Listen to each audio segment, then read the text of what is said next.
Hi friends, ఎలా ఉన్నారు? Welcome to our channel. యాక్చువల్గా మనకి ఈ టైప్ ఆఫ్ స్క్రిప్ట్కి పెద్ద సంబంధం లేదండి, కానీ కోపం వచ్చి కడుపు మండి వీడియో చేస్తున్నా. ఈ వీడియో మీకు నచ్చితే ఎక్కువ మంది లైక్ చేస్తే దీనికి ఇంగ్లీష్ వెర్షన్ కూడా మనం రిలీజ్ చేద్దాం. ముందుగా మన ఇండియా యొక్క ఆత్మగౌరవాన్ని కాపాడినందుకు మోదీజీకి, ఇండియన్ ఆర్మీకి ఆపరేషన్ సింధూర్ నిర్వహించినందుకు వేల వేల జోహార్లు. మనమేం పాకిస్తాన్ ఆర్మీ మీద దాడి చేయలేదు, వాళ్ళ ప్రజల మీద దాడి చేయలేదు, కేవలం టెర్రరిస్టుల మీద మాత్రమే దాడి చేశాం. కానీ దీన్ని ప్రతిఘటించి ఇప్పుడు ఆర్మీ మీద, సరిహద్దు రేఖ వద్ద ఉన్న భారతీయ జనాల మీద పాకిస్తాన్ కోపం చూపించడం అర్థం లేని విషయం. అలాగే మన దేశం పాకిస్తాన్పై గట్టిగా స్పందించాలంటే అమెరికా, చైనా, ఇతర దేశాలు శాంతి, స్థిరత మాటలు చెప్తున్నాయి. కానీ వాళ్ళు తమ చిన్న చిన్న కారణాలకి యుద్ధాలు చేయడం మర్చిపోయారు. ఇండియాకి తగిన హక్కు ఉంది, ఇప్పుడు వాటి గురించి మాట్లాడాలి. భారతదేశానికి యుద్ధం వద్దంటూ చెప్పే దేశాలు అమెరికా, ఇండియా అని అంటున్నారు, శాంతిని కాపాడండి అని. కానీ వాళ్ళు చేసినవి ఇరాక్ యుద్ధం 2003లో చేశారు.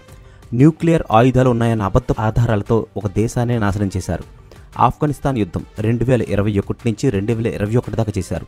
20 ఏళ్ల పాటు ఒక యుద్ధాన్ని సాగించారు. ఎంతోమంది జనాలు చనిపోయారు.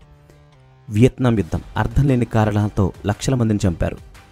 ఇక చైనా అంటారా, ఇండియా కంటుంది సహనంగా ఉండాలి అని. కానీ వాళ్ళు చేసినవి 1962లో ఇండియాపై దాడి చేసింది. తైవాన్కి రోజు రోజు బెదిరింపులు చేస్తుంది. దక్షిణ చైనా సముద్రంలో ఇతర దేశాలపై ఆక్రమణలన్నీ చేస్తుంది. ఇదంతా నిజంగా వాటి రక్షణ కోసం కాదు, శక్తిని నిరూపించుకోవడం కోసమే. అలాగే బ్రిటన్, ఫ్రాన్స్ సుయాజ్ క్రైసిస్ 1956లో ఒక నదిని కాపాడుకోవడానికి యుద్ధం చేసింది. ఇప్పటికీ తరచూ నాటో యుద్ధాల్లో తరచూ పాల్గొంటూ ఉంటారు. అయితే పాకిస్తాన్ మనపై చేసిన దాడులు భారతదేశం ఎంతకాలం తట్టుకోవాలి? 2008లో ముంబైపై దాడి, 2016లో యూరీ దాడి, 2019లో పోల్వాపై భారతదేశ సైనికులపై దాడి, 2025లో పహల్వామా దాడి. ఎన్నో వేల అమాయక జనాలు, సరిహద్దులో వేల మంది జవాన్లు పాకిస్తాన్ ఆక్రోశాలకు బలయ్యారు.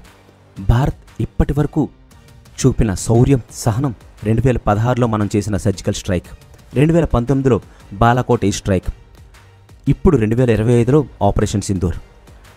అయినా పూర్తి స్థాయిలో మనం యుద్ధం చేయలేదు. ఇది మన బాధ్యత, ధర్మంగా మనం భావించాం. కానీ భారత్కి యుద్ధం చేసే హక్కు ఎందుకుంది?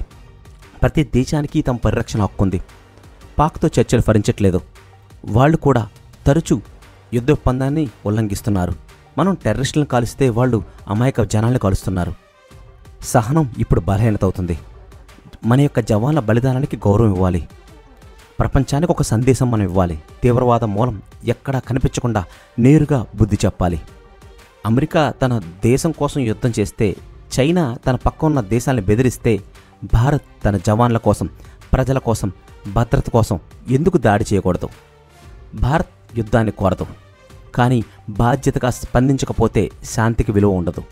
దేశ భద్రత ప్రమాదంలో పడుతుంది. జై మోదీ, జై ఇండియన్ ఆర్మీ.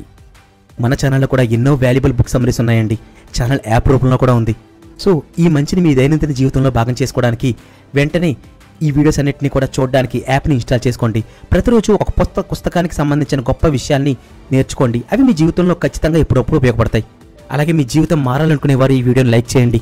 మీరు ఇచ్చే ఒక్క లైక్ ఈ వీడియోని 1000 మంది దగ్గరికి తీసుకెళ్తుంది. మంచికి మీ సపోర్ట్ అవసరం అండి. అలాగే ఈ విషయాన్ని మీ ఫ్రెండ్స్ అందరికీ షేర్ చేసి మన ఛానల్కి సపోర్ట్ చేయండి. Thank you. నమస్తే.